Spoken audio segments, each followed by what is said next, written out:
കണ്യാല മൗല എന്ന് പറഞ്ഞ വലിയൊരു മഹാനുണ്ട്, മരിച്ചുപോയി. പെരിന്തൽമണ്ണ ഭാഗത്താണ്. മൗലയെ സ്നേഹിക്കുന്ന ഒരുപാട് ആളുകളുണ്ട്. നമ്മളൊക്കെ അള്ളാഹുവിന്റെ ഔലിയാനെ സ്നേഹിക്കുന്നവരാണ്, സ്നേഹിക്കേണ്ടവരാണ്. അപ്പോ ഒരു മുക്കുവൻ എന്നിട്ട് പറഞ്ഞു, എന്ത് ചെയ്യാണ്, മത്സ്യം കിട്ടുന്നില്ല, ഞാൻ എന്റെ തോണി എടുത്തിട്ട് പോയിട്ട് തീരെ മത്സ്യം കിട്ടാറില്ല. കച്ചവടക്കാർ കച്ചവടമില്ല എന്ന് പറഞ്ഞ പോലെ പരാതി പറയാം, എന്തെങ്കിലുമൊക്കെ അങ്ങ് ദുആ ചെയ്യണം. പറഞ്ഞു, നാളെ രാവിലെ നീ തൂണെടുത്ത് പോയിക്കോ, നിനക്കൊരുപാട്, നീ കുറച്ചങ്ങൊരു ആഴക്കടലിലേക്ക് എത്തുമ്പോ നിനക്കൊരുപാട് മത്സ്യം കിട്ടും, നല്ല മത്സ്യം കിട്ടും, നീ വല കൊണ്ട് പിടിച്ചോ.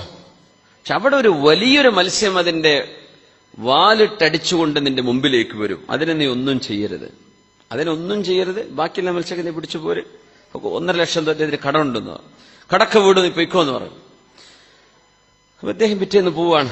മൗല അങ്ങനെ പറഞ്ഞു. അതുകൊണ്ട് അള്ളാഹുവിന്റെ ഔലിയാക്കന്മാരൊക്കെ പറഞ്ഞ ചില വാക്ക് കിട്ടി അങ്ങനെയാണല്ലോ. അങ്ങനെ പോകുന്നു, കടലിലെത്തുന്നു, ഭയങ്കര റാഹത്ത്, ഇതുവരെ കിട്ടാത്ത മത്സ്യം അദ്ദേഹത്തിന്, വല വീശുന്നത് മൊത്തം നിറയെ മത്സ്യം.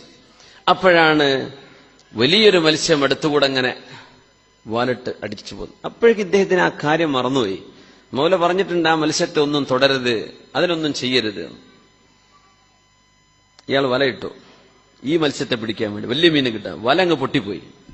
അതിൽ അദ്ദേഹത്തിന്റെ കയ്യിലുള്ളൊരു വടി കൊണ്ട് ഈ മത്സ്യത്തെ അടി അടിച്ചു, നല്ലൊരു അടി അടിച്ചു. അങ്ങനെയെങ്കിലും ഇതിനെ കിട്ടട്ടെ, എന്തോ ചെയ്തിട്ടായിരിക്കും. മത്സ്യം കിട്ടിയില്ല. അദ്ദേഹം തിരിച്ചു വന്നു, അദ്ദേഹത്തിന്റെ കട അന്ന് വീടുകയും ചെയ്തു. അങ്ങനെ അദ്ദേഹം ഈ വിഷയം സന്തോഷം പറയണല്ലോ, നിങ്ങൾ പറഞ്ഞ പോലെ എനിക്ക് കിട്ടിയെന്ന് പറയാൻ വേണ്ടി മഹാനായ മൗലയുടെ മുമ്പിലേക്ക് വരികയാണ്. അങ്ങനെ മൗല ദൂരത്തിനെ കണ്ടപ്പോഴേ, മത്സ്യം കുറെ കിട്ടിയല്ലേ? ആ കിട്ടി. വല്ലാത്ത അടിയാണല്ലോ നീ അടിച്ചത്, എന്തടിയാണെങ്കിൽ മെല്ലടിക്കണ്ടേ എന്ന് പറഞ്ഞിട്ട് മഹാനവറുകൾ കാലിങ്ങനെ കാണിച്ചു കൊടുത്തപ്പോ നോക്കുമ്പോ ഈ കാലിന്റെ കണങ്കാലിന്റെ മസിലിൽ അടികൊണ്ടതിന്റെ അടയാളമുണ്ട്. നീ എന്ത് അടിയാടോ എന്നല്ല അടിച്ചത്? ആ അടിയുടെ അടയാളം മത്സ്യത്തിന്റെ പുറത്തുള്ളത് മഹാനായ മൗലയുടെ കാലിൽ കാണിച്ചു കൊടുക്കുകയാണ്.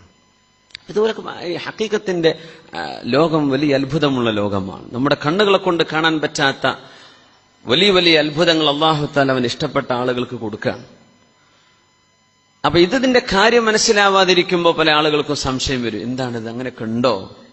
പക്ഷെ അനുഭവിച്ചറിയുന്ന ആളുകൾക്ക് മനസ്സിലാവും ഇത് ഇങ്ങനെ ഒരു ലോകം. ആ ഒരു ലോകം അല്ലാഹു തആല പരിചയപ്പെടുത്തിയ ഭാഗമാണ് ഖുർആനിലെ ഖിദർ നബി അലൈഹിസ്സലാമിന്റെ ഭാഗം. പലതും നമ്മൾ കണ്ണുകൾക്ക് നമ്മുടെ സെൻസറി ഫാക്കൽറ്റികൾക്ക് അതീതമായ വിഷയം അല്ലാഹു തആല കാണിച്ചു കൊടുക്കുകയാണ്.